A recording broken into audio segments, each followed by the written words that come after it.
ಶ್ರೀ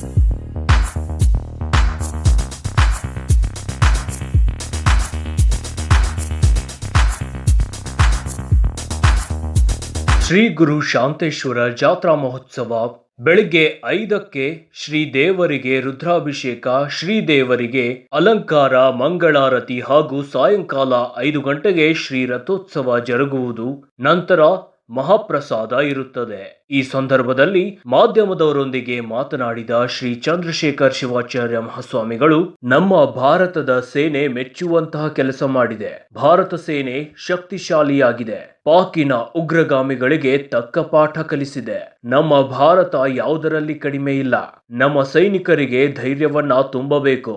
ಶ್ರೀ ಗುರು ಶಾಂತೇಶ್ವರ ವಿಶೇಷ ಪೂಜೆ ಪ್ರಾರ್ಥನೆಯೊಂದಿಗೆ ನಮ್ಮ ಭಾರತ ಸೈನಿಕರಿಗೆ ಹುಕ್ಕೇರಿ ನಗರದ ವತಿಯಿಂದ ಅಭಿನಂದನೆ ಸಲ್ಲಿಸುತ್ತೇವೆ ಎಂದು ಹೇಳಿದರು. ವಿಶೇಷವಾಗಿ ಈ ರಥೋತ್ಸವದಲ್ಲಿ ಹುಕ್ಕೇರಿ ನಗರದ ಗ್ರಾಮದೇವಿಯಾದ ಶ್ರೀ ಲಕ್ಷ್ಮೀದೇವಿ ಪಲ್ಲಕ್ಕಿ, ಶ್ರೀ ರೇಣುಕಾದೇವಿ ಜಗ, ಶ್ರೀ ಕಟ್ಟಿಸಿದ್ದೇಶ್ವರ ಪಲ್ಲಕ್ಕಿ, ಶ್ರೀ ಹಾಲುಸಿದ್ದೇಶ್ವರ ಪಲ್ಲಕ್ಕಿ, ವಿಜಯನಗರ ಹಂಪಿಯ ಶ್ರೀ ಮಹಾಲಕ್ಷ್ಮೀ ದೇವಿ ಪಲ್ಲಕ್ಕಿ, ಹುಕ್ಕೇರಿ ನಗರದ ಪ್ರಮುಖ ಬೀದಿಯಲ್ಲಿ ಡೊಳ್ಳು ನಾದ, ಕರಡಿ ಮಜಲು ಹಾಗೂ ವಿವಿಧ ವಾದ್ಯ ಮೇಳಗಳೊಂದಿಗೆ ಆರತಿ ಹಿಡಿದು ಮಹಿಳೆಯರು ರಥೋತ್ಸವದಲ್ಲಿ ಭಾಗಿಯಾದರು. ಈ ಸಂದರ್ಭದಲ್ಲಿ ನಗರದ ಗಣ್ಯಮಾನ್ಯರು, ಮುಖಂಡರು, ಶ್ರೀಮಠದ ಸೇವಕರು ಹಾಗೂ ಶ್ರೀಮಠದ ವಿದ್ಯಾರ್ಥಿಗಳು ಮತ್ತು ಮಹಿಳೆಯರು, ಮಕ್ಕಳು ಉಪಸ್ಥಿತರಿದ್ದರು. ಸತ್ಯದ ಧ್ವನಿ ಪ್ರತಿಕ್ಷಣವು ನಿಮ್ಮೊಂದಿಗೆ. ಬ್ಯೂರೋ ರಿಪೋರ್ಟ್ ಸುನಿಲ್ ಲಾಳ್ಗೆ, CL9 ಕನ್ನಡ ನ್ಯೂಸ್, ಹುಕ್ಕೇರಿ. ಶಾಂತೇಶ್ವರರ ರಥೋತ್ಸವ ಇವತ್ತು ಬಹಳ ವೈಶಿಷ್ಟ್ಯಪೂರ್ಣವಾಗಿ ನಡ್ಕೊಂಡು ಬಂದಿದೆ. ಮತ್ತೊಂದು ಏನು ವಿಶೇಷ ಅಂತಂದರೆ, ಎಲ್ಲ ಹುಕ್ಕೇರಿಯ ನಗರದ ಎಲ್ಲ ದೇವರ ಪಲ್ಲಕ್ಕಿ ಇವತ್ತು ಗುರುಶಾಂತೇಶ್ವರ ರಥೋತ್ಸವದಲ್ಲಿ ಭಾಗಿಯಾಗಿದ್ದವು. ಉದ್ದೇಶ ಬಹುಶಃ ನಮ್ಮ ಭಾರತದ ಸೇನೆ ದೊಡ್ಡ ಕೆಲಸ ಮಾಡಿದೆ. ಇಷ್ಟು ದಿನ ನಾವು ಹೆದರ್ಕೊಳ್ತಿದ್ದೀವಿ, ಇನ್ನು ಹೆದರುವ ಅವಶ್ಯಕತೆ ಇಲ್ಲ. ಭಾರತದ ಸೇನೆ ಬಹಳ ಅದ್ಭುತವಾದ ಶಕ್ತಿಶಾಲಿಯಾಗಿರ್ತಕ್ಕಂಥ ಸೇನೆ. ಪಾಕಿನ ಉಗ್ರಗಾಮಿಗಳಿಗೆ ತಕ್ಕ ಪಾಠವನ್ನು ಕಲಿಸಿದೆ. ನಾವೆಲ್ಲರೂ ಇದರಿಂದ ಅರ್ಥ ಮಾಡ್ಕೋಬೇಕೇನು ಅಂತಂದರೆ, ನನ್ನ ಭಾರತ ಯಾವುದರಲ್ಲಿಯೂ ಕಡಿಮೆ ಇಲ್ಲ. ಅದಕ್ಕಾಗಿ ಭಾರತೀಯರೆಲ್ಲರೂ ಕೂಡ ಧೈರ್ಯದಿಂದ ಇರಬೇಕು. ನಮ್ಮ ಸೈನಿಕರಿಗೆ ಧೈರ್ಯವನ್ನು ತುಂಬಬೇಕು. ಆ ನಿಟ್ಟಿನೊಳಗೆ ನಮ್ಮ ಸೈನಿಕರಿಗೆ ಇನ್ನೂ ಹೆಚ್ಚಿನ ಶಕ್ತಿಯನ್ನು ಕೊಡು ಭಗವಂತ ಅನ್ಕೊಂಡರೆ ಇವತ್ತು ಗುರುಶಾಂತೇಶ್ವರರಿಗೆ ವಿಶೇಷ ಪ್ರಾರ್ಥನೆಯನ್ನು ಮಾಡಿ ಪೂಜೆಯನ್ನು ಸಲ್ಲಿಸಲಾಗಿದೆ. ಇವತ್ತು ಈ ಭಾರತದ ಸೇನೆಗೆ ನಾವು ಶ್ರೀಮಠದ ಎಲ್ಲ ಭಕ್ತರ ಪರವಾಗಿ ಅಭಿನಂದನೆಯನ್ನು ಸಲ್ಲಿಸ್ತೇವೆ. ಶಾಂತೇಶ್ವರ ಜಾತ್ರಾ ಮಹೋತ್ಸವದ ನಿಮಿತ್ತವಾಗಿ ಈ ವರ್ಷದ ಜಾತ್ರಾ ಮಹೋತ್ಸವ ವಿಶೇಷ ಏನು ಅಂತಂದರೆ, ಈ ಗ್ರಾಮದೊಳಗಿರುವಂಥ ಎಲ್ಲ ದೇವತೆಗಳಿಗೆ ವಿಳ್ಳೆಯನ್ನು ಕೊಟ್ಟು ಅವೆಲ್ಲ ದೇವತೆಗಳನ್ನು ಶ್ರೀಮಠಕ್ಕೆ ಬರಮಾಡಿಕೊಂಡು ಶ್ರೀಮಠದ ಕರ್ತೃವಿನ ಗದ್ದುಗೆಯ ಶಕ್ತಿ ಆಗಿರುವಂಥ ಗುರುಶಾಂತೇಶ್ವರರ ಒಂದು ಮೂರ್ತಿಯನ್ನು ರಥೋತ್ಸವದಲ್ಲಿ ಅಷ್ಟೇ ಮೆರವಣಿಗೆ ಮಾಡ್ಬೋದಾಗಿತ್ತು. ಆದರೆ ಗುರುಗಳ ಆಜ್ಞೆ ಏನೋ ಗೊತ್ತಿಲ್ಲ, ಈ ಗ್ರಾಮದೊಳಗಿರುವಂಥ ಎಲ್ಲ ದೇವರುಗಳಿಗೂ ಕೂಡ ಪಲ್ಲಕ್ಕಿ ಉತ್ಸವದ ಮುಖಾಂತರವಾಗಿ ಈ ವರ್ಷ ಗುರುಶಾಂತೇಶ್ವರ ಒಂದು ರಥೋತ್ಸವವನ್ನು ಮಾಡಬೇಕು ಅನ್ನುವಂಥ ಉದ್ದೇಶವನ್ನು ಇಟ್ಕೊಂಡು ಆ ಗುರುಗಳಾಗಿರುವಂಥ ಚಂದ್ರಶೇಖರ ಶಿವಾಚಾರ್ಯ ಮಹಾಸ್ವಾಮೀಜಿಯವರ ಅಪ್ಪಣೆ ಇದು ಎಷ್ಟರ ಮಟ್ಟಿಗೆ ನಿಜವಾಗಿದೆ ಅಂತಂದರೆ, ಈ ಒಂದು ಭಾಗಕ್ಕೆ ಗುರುಶಾಂತನಲ್ಲಿ ನಾವೆಲ್ಲ ಪ್ರಾರ್ಥನೆ ಮಾಡೋದು ಇಷ್ಟೇ, ಸಕಾಲಕ್ಕೆ ಮಳೆ ಬೆಳೆ ಆಗಬೇಕು, ಅದರ ಜೊತೆಗೆ ರೈತರ ಒಂದು ಬಾಳ್ವೆ ಜೀವನ ಹಸನಾಗಬೇಕು ಅನ್ನುವಂಥ ಉದ್ದೇಶವನ್ನು ಇಟ್ಕೊಂಡು ಗುರುಗಳು ಮಾಡಿರ್ತಕ್ಕಂಥ ಈ ಮಹತ್ತರವಾಗಿರುವಂಥ ಕಾರ್ಯಕ್ಕೆ ಇಲ್ಲಿ ಪಲ್ಲಕ್ಕಿ ಒಳಗಿರ್ತಕ್ಕಂಥ ಎಲ್ಲ ದೇವಾನುದೇವತೆಗಳಿಗೆ ಸಾಕ್ಷೀಕೃತರಾಗ್ತಾರೆ ಅಂತಕ್ಕಂಥ ಮಾತನ್ನು ಈ ಸಂದರ್ಭದಲ್ಲಿ ಹೇಳ್ತಾ, ನಮ್ಮ ನಾಡಿಗೆ ಒಳ್ಳೆಯದಾಗಬೇಕು, ರೈತನ ಭವಿಷ್ಯ ಒಳ್ಳೆಯದಾಗಬೇಕು, ಗುರುಶಾಂತೇಶ್ವರನ ನಂಬಿರುವಂಥ ಸಮಸ್ತ ಸದ್ಭಕ್ತರಿಗೆ ಒಳ್ಳೆಯದಾಗಬೇಕು ಅನ್ನುವಂಥ ಮಹದಾಶೆಯನ್ನು ಇಟ್ಕೊಂಡು ಈ ಒಂದು ವಿನೂತನವಾಗಿರುವಂಥ ರಥೋತ್ಸವವನ್ನು ನಾವೆಲ್ಲ ಕಣ್ತುಂಬಿಸ್ಕೊಂಡು ನೋಡ್ತಕ್ಕಂಥ ಒಂದು ಸಂಭ್ರಮದ ವಿಚಾರ. ಅದಕ್ಕೆ ಆ ಗುರುಗಳ ಶ್ರೀರಕ್ಷೆ ಸದಾಕಾಲ ಇರಲಿ ಅಂತ ತಿಳ್ಕೊಂಡು ನಾವು ಕೂಡ ಪ್ರಾರ್ಥನೆಯನ್ನು ಮಾಡ್ತಾ ಇದ್ದೇವೆ. ಜಗದ್ಗುರುಗಳ ಆಶೀರ್ವಾದ, ಬಸವಾದಿ ಪ್ರಮಥರ ಆಶೀರ್ವಾದ, ಗುರುಶಾಂತೇಶ್ವರ ಶ್ರೀರಕ್ಷೆ ಸಮಸ್ತ ನಾಡಿನ ಜನಕ್ಕೆ ಇರಲಿ ಅಂತ ತಿಳ್ಕೊಂಡು ಈ ಮೂಲಕ ಶುಭವನ್ನು ಹಾರೈಸ್ತೇವೆ. ಸರ್ವೇ ಜನ ಸುಖಿನೋ ಭವಂತು. ಸರಿ, ವಿಶೇಷವಾಗಿ ಬೆಳಗ್ಗೆ ಗುರುಶಾಂತೇಶ್ವರ ಕರ್ತೃಗತಿಗೆ ನಾನೊಬ್ಬ ಮುಜರಾಯಿ ಇಲಾಖೆ ಒಬ್ಬ ಸದಸ್ಯನಾಗಿ ಹೇಳಬೇಕಾಗಿದ್ದಿಷ್ಟೇ, ನಿನ್ನೆ ಸರ್ಕಾರದ ವತಿಯಿಂದ ನಡೆದಿರುವಂಥ ಎಲ್ಲ ಧಾರ್ಮಿಕ ದತ್ತಿ ಇಲಾಖೆಯ ದೇವಸ್ಥಾನಗಳಲ್ಲಿ ಇರ್ತಕ್ಕಂಥ ದೇವರುಗಳಿಗೆ ವಿಶೇಷವಾಗಿರುವಂಥ ಈ ಭಾಗದ ಅದರ ಗಡಿಯನ್ನು ಕಾಯ್ತಕ್ಕಂಥ ಸೈನಿಕರ ಕುಟುಂಬ ಚೆನ್ನಾಗಿರಲಿ ಅಂತ ತಿಳ್ಕೊಂಡು ನಮ್ಮ ಇಲಾಖೆಯ ಸಚಿವರಾಗಿರ್ತಕ್ಕಂಥ ರಾಮಲಿಂಗಾರೆಡ್ಡಿ ಸಾಹೇಬರು ಒಂದು ಆದೇಶವನ್ನು ಹೊರಡಿಸಿದರು. ಇವತ್ತು ಬೆಳಗ್ಗೆನೂ ಕೂಡ ಗುರುಶಾಂತೇಶ್ವರನಿಗೆ ವಿಶೇಷವಾಗಿರುವಂಥ ಈ ಸೈನಿಕರ ಕುಟುಂಬಗಳಿಗೆ, ನಮ್ಮ ಭಾಗದ ಸೈನಿಕರ ಒಂದು ಆಯುಷ್ಯಕ್ಕೆ, ಆರೋಗ್ಯಕ್ಕೆ ಯಾವುದೇ ರೀತಿಯಿಂದ ಕುಂದುಕೊರತೆಗಳು ಬಾರದು ಅನ್ನುವಂಥ ಉದ್ದೇಶದಿಂದ ರೇಣುಕಾರ ಮೂರ್ತಿಗೆ, ಗುರುಶಾಂತೇಶ್ವರ ಮೂರ್ತಿಗೆ, ತಾಯಿ ಅನ್ನಪೂರ್ಣೇಶ್ವರಿಗೆ ವಿಶೇಷವಾಗಿರುವಂಥ ಪೂಜೆಯನ್ನು ಸಲ್ಲಿಸಿರ್ತಕ್ಕಂಥದ್ದನ್ನು ಕೂಡ ತಾವೆಲ್ಲ ನೋಡಿದರೆ. ನಾವು ಕೇಳೋದು ಇಷ್ಟೇ, ದೇವರ ಆಶೀರ್ವಾದ ನಮ್ಮ ಗಡಿಯನ್ನು ಕಾಯ್ತಕ್ಕಂಥ ಸೈನಿಕರ ಮೇಲೆ ಇರಲಿ ಅಂತ ತಿಳ್ಕೊಂಡು ಕೂಡ ನಾವು ಕೂಡ ನಿತ್ಯವೂ ಕೂಡ ಭಗವಂತನ ಹತ್ರ ಪ್ರಾರ್ಥನೆಯನ್ನು ಮಾಡ್ತೇವೆ.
ಧನ್ಯವಾದ.